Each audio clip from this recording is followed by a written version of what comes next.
Crazy is a damn good phrase with you motherfuckers.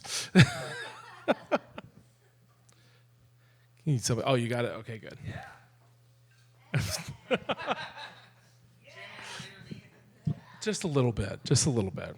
As Jonathan mentioned, the annual reading of the breakdown of etymology of Christmas songs, that'll be the next show.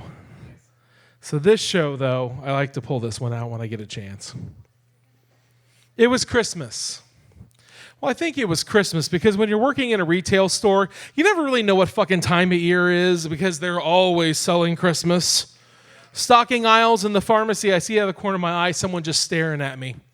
I hear a gentle sobbing starting up, not unlike a child in the middle of a nightmare.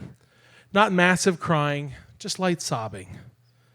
As I get up from the stoop position of the pregnancy test, I look down to see my cousin. My 14-year-old has barely started high school, 16-year-old dating, sweet, innocent, kind, and 6 months into a pregnancy cousin. I hadn't seen her in quite some time, but we're a chatty type of family, and I knew she was pregnant. She, in fact, had the distinction of being the youngest person in the family to have a child, being out everybody by at least a year, if that's something to brag about. I looked at her and just smiled my biggest smile and held out my arms in the same welcoming way that I would anyone else in the family that showed up. She sunk her head down and sobbed a little louder. Confused because she never refused my arms before I started to walk towards her. Leaning against the vitamin shelf, she clutched her puffy stomach like a woman clutching her unborn child. Thanks to my leg span, I was there in only a few steps, bringing her into my arms. Now, I've received hugs from this child ever since she was 5 years old, and at first, she started to push away, only to throw herself into me, burying her face in my chest with deep sobs, using what could only be every ounce of her strength and her small body to give me a bear hug that would rival most wrestlers. Now, I said my family's pretty chatty, and I'd heard how pissed off they were at her. But what I didn't know until she stopped crying 15 minutes, a cup of tea, and a couple of McDonald's Land cookies later was that one mother, one father, one brother, 2 half-brothers, 3 half-sister-in-laws, 15 cousins, 3 aunts, 4 uncles, 3 grandparents, and I'm pretty sure the dogs had all disowned her. She was at the moment living at her boyfriend's family, who weren't real crazy about her either, and I actually dropped her off at the store so she could do some shopping with a check she just got from the government when she ran into me.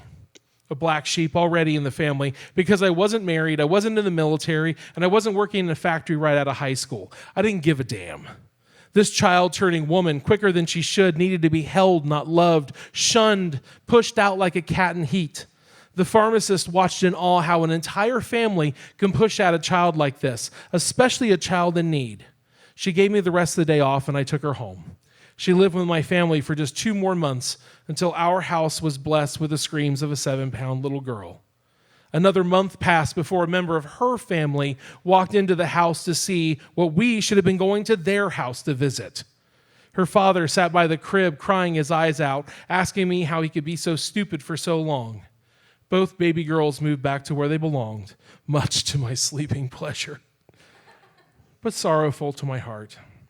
Her father and a few others were the only ones to realize what they had done. Her mother still refuses to really talk to her.